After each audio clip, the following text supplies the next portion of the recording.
Alors que nous pensions tout savoir, le monde scientifique a été bouleversé par de récentes découvertes concernant le suaire de Turin. Les scientifiques ont mis au jour quelque chose de tellement incroyable que cela remet en question notre compréhension de l'histoire et de la foi. Restez avec nous jusqu'à la fin, car nous allons vous dévoiler une nouvelle révélation choc. Commençons par ce que nous savons déjà sur le suaire de Turin.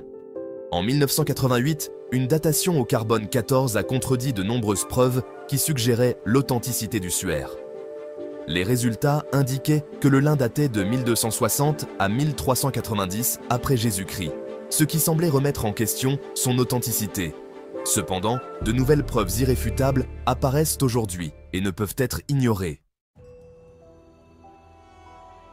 Le suaire se trouve à Turin, en Italie, depuis 1578, mais son histoire antérieure reste un mystère.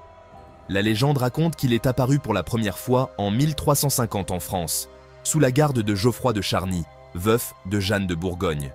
Personne ne sait comment il l'a obtenu, ni où le suaire se trouvait pendant les 1300 ans qui ont suivi la mise au tombeau du Christ. Certains pensent qu'un chevalier revenant des croisades a rapporté le suaire en France, bien qu'il n'existe aucune preuve historique à l'appui de cette thèse.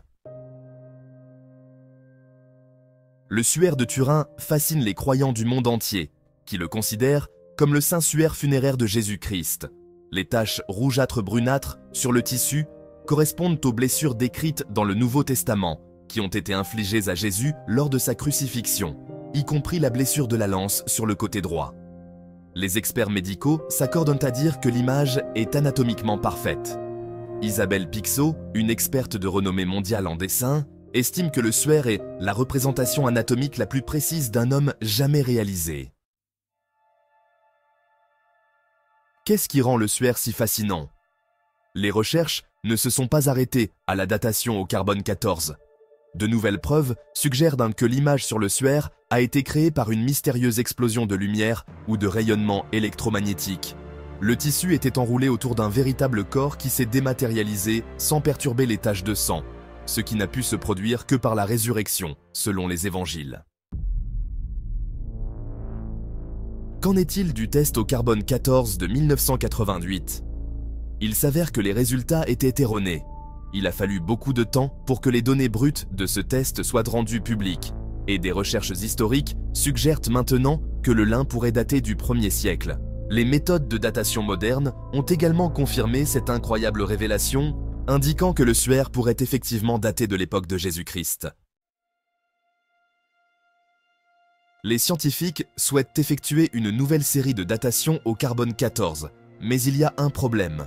Le test de 1988 nécessitait 7 échantillons, mais un seul a été utilisé, divisé en 3 parties, ce qui a pu fausser les résultats. Le suaire a été contaminé par le carbone 14 lors de tests précédents, et le prélèvement de nouveaux échantillons pourrait l'endommager davantage, ce que l'Église catholique pourrait ne pas autoriser.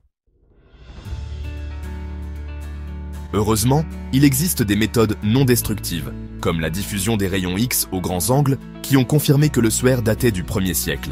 Ces méthodes sont plus précises et moins sujettes à la contamination que la datation au carbone 14. Les preuves à l'appui de l'authenticité du suaire sont tout simplement extraordinaires. L'image sur le suaire est une énigme. Il s'agit d'un négatif photographique haute résolution et d'une image tridimensionnelle, qui semble avoir été créée par une explosion de rayonnement électromagnétique. Des chimistes et des physiciens ont étudié le suaire, mais ils restent perplexes devant ces caractéristiques inexplicables, qu'ils ne parviennent pas à reproduire.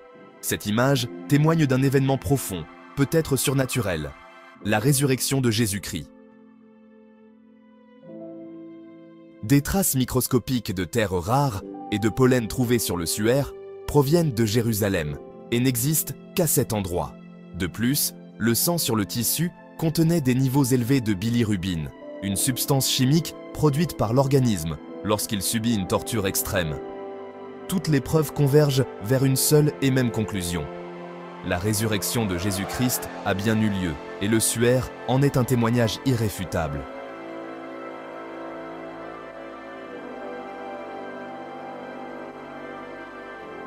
N'oubliez pas de liker cette vidéo et de vous abonner à notre chaîne pour ne pas manquer nos prochaines découvertes fascinantes.